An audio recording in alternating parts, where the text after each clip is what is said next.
And a very good morning to everyone. I think it's really the right forum to discuss issues with regard to how mobiles can be used as tools for empowerment. As Mr. Ravijankar mentioned, we must move from seeing mobiles as items of desire to instruments of empowerment. And that's where DIT, the Department of Electronics and IT, comes right in with a number of new initiatives.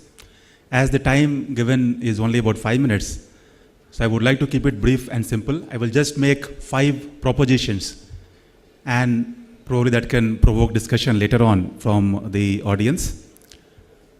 My first proposition that mobiles are very potent tools for bridging the digital divide and also the governance divide. I support what was said just earlier by the previous speaker, that the numbers don't tell the real story, but the picture is also not so bleak, especially in view of the fact that though the numbers might be lower than what is claimed, it is growing rapidly and it's making a very visible impact in the rural areas. And that's the key to really how we can empower the people through this instrument. The second provision that I have to make is that mobiles can really enhance the quality of governance through bringing in transparency and accountability, which has not been seen earlier. You can really use mobiles in very innovative ways to ensure that the process that government departments follow, they become transparent and the officials are held accountable for their actions, especially when they deal with citizens. My third proposition, mobiles can really enhance the developmental outcomes or impacts in areas like health, education, agriculture, financial inclusion, etc. This is probably the only way at present which can allow the government agencies, departments, or other organizations and entities to reach out to citizens and really see the visible impact of their efforts. My fourth point, mobiles can really help in engaging with citizens in new ways, which is not possible in the present context through the available mechanisms. This is the only instrument which can allow departments to obtain real-time feedback from citizens about whatever that they're doing for them.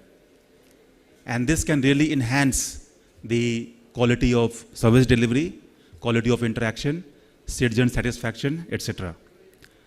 My fifth proposition, mobile governance can really enhance the quality of service delivery to citizens. And this is where DIT has taken a number of initiatives.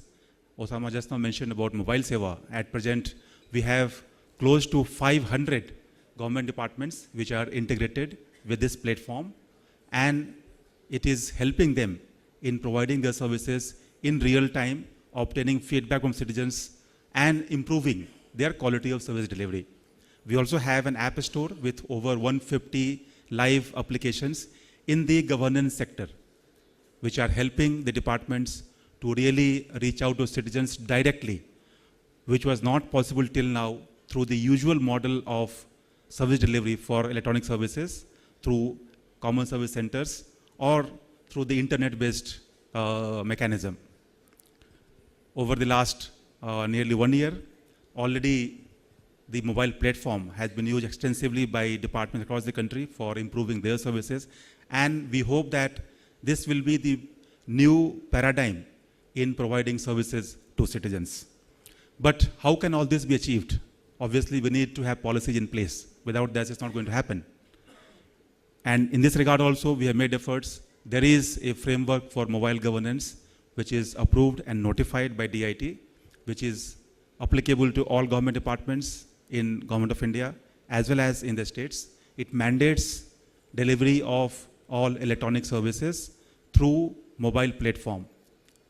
And it is bringing a real change already in how the citizens, they perceive government and how they obtain government services. Thank you.